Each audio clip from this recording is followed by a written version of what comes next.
Было так или не было, но жили в одной стране Щедрый и Скупой. Человека сразу трудно распознать, но ведь он не дыня, сквозь кожицу не прощупаешь, и не лимон, по запаху не узнаешь. Все плохое и все хорошее у него внутри. Как бы то ни было, Щедрый и Скупой подружились друг с другом. К тому же обоим надо было идти в чужую страну. Раз уж мы стали друзьями, решили они, то и в путь отправимся вместе. Кто путешествовал, знает, одному идти дорога длиннее кажется, вдвоем идти дорога короче. День как час пролетает. Щедрый и Скупой вышли утром с позаранку и за разговорами прошагали почти до полудня. Устали от такого длинного перехода, да и проголодались. Как подошли к источнику, Щедрый предложил: «Давай здесь остановимся, отдохнем и поедим немножко». «Хорошо», – согласился Скупой. Расположились они на зеленой лужайке. Щедрый развязал свою котомку с едой, достал все, разложил, начал угощать Скупого. А Скупой, он и есть Скупой, не заставил себя долго упрашивать, тут же навалился на еду. Поели, попили, отдохнули и опять в путь отправились. Прошли еще один немалый переход. На этот раз Скупой говорит: «Я устал». «Я тоже», – отвечает Щедрый. И устал, и проголодался. «Давай», – предлагает Скупой, – «остановимся да поедим». Дошли они до ручья и расположились возле него. Щедрый опять развязал котомку, выложил все свои припасы, угощает Скупого. Тот отказываться не стал, быстро умял угощение. «Хорошо поели», – доволен Скупой. Снова отправились они в путь. Шли, еще один переход прошли. Так устали, что с ног валятся. «Умираю, нет моих сил», – признался Щедрый. «Давай здесь останемся. Я больше и шага шагнуть не могу». «Я тоже». «Есть и пить хочется невмоготу. И мне тоже.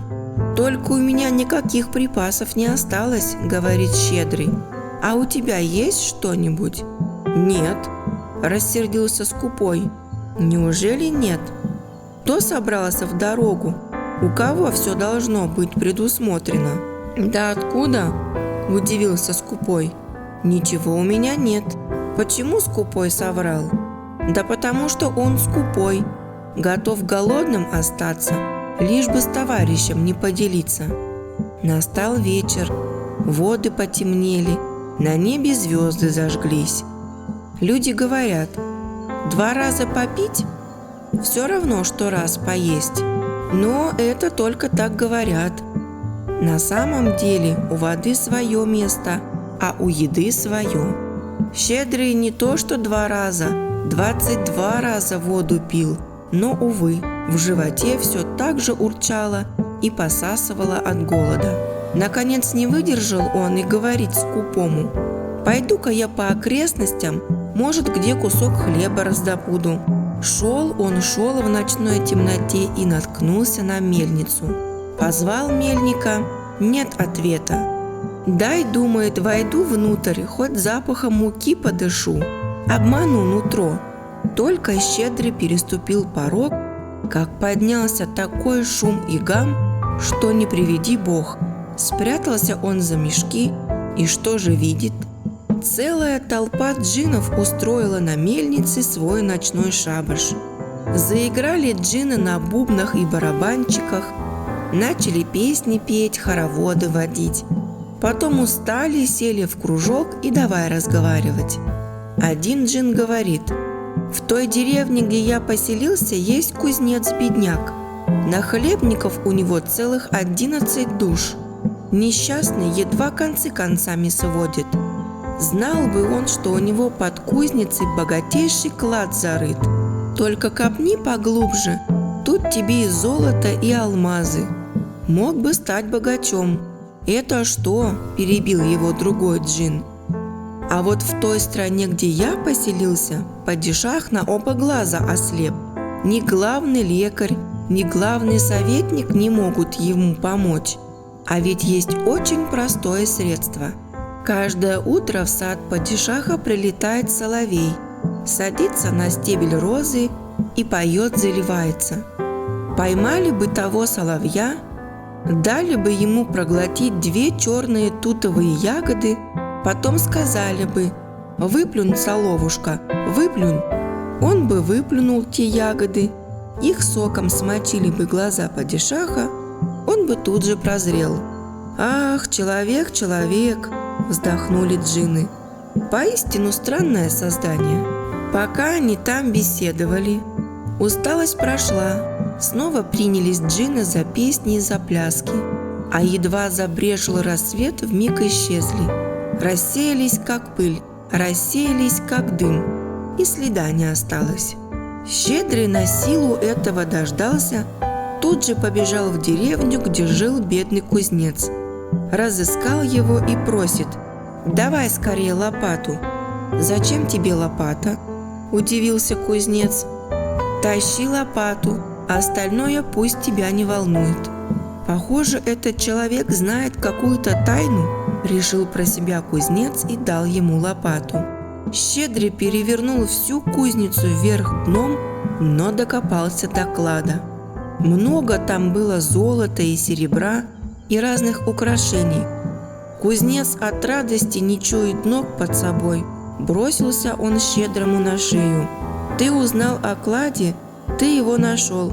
Бери себе половину». «Спасибо», – отвечает Щедрый. «Ничего мне не надо. Семьи у меня нет, поить, кормить некого. Один я на свете. Забирай клад и устраивай свои дела». Сказал так и ушел.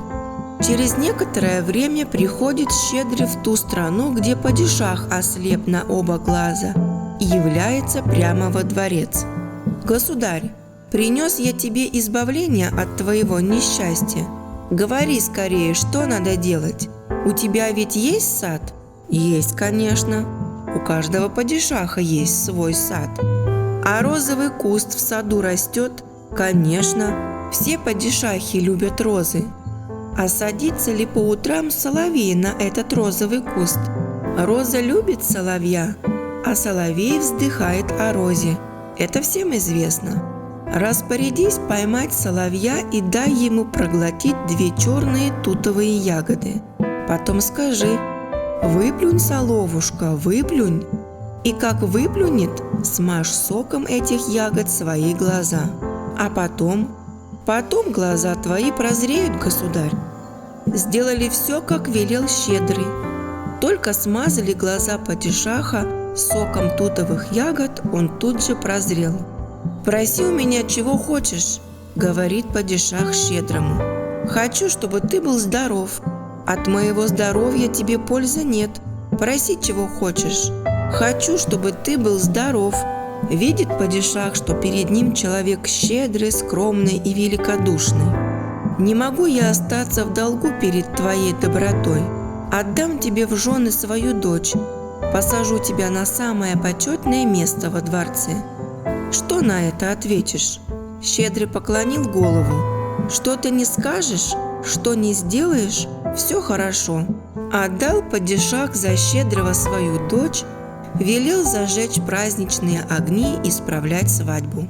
Пока Щедрый и дочь падишаха пируют на свадьбе, да угощаются славным пловом с душистым шафраном, посмотрим, что стало с нашим скупым. Ждал он своего товарища, и закралось в его душе подозрение. Раз человек ушел и не возвращается, значит, наверняка что-то нашел.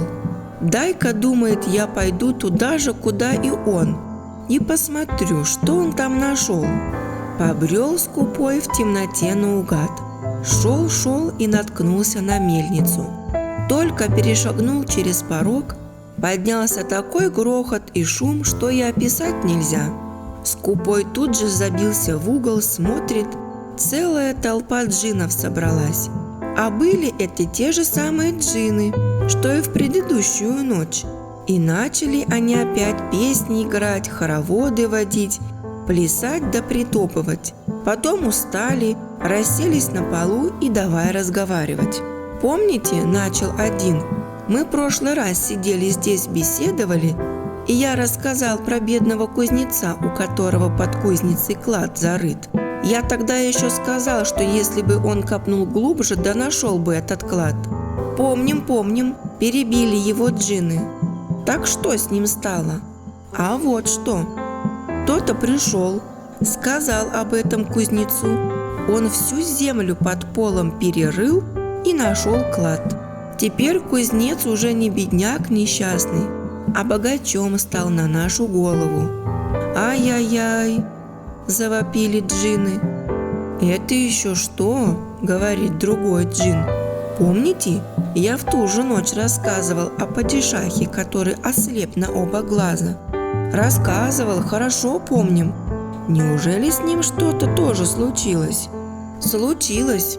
Кто-то пришел, научил падишаха, и они сделали все, как я сказал. Теперь падишах стал зрячим». «Ай-яй-яй!»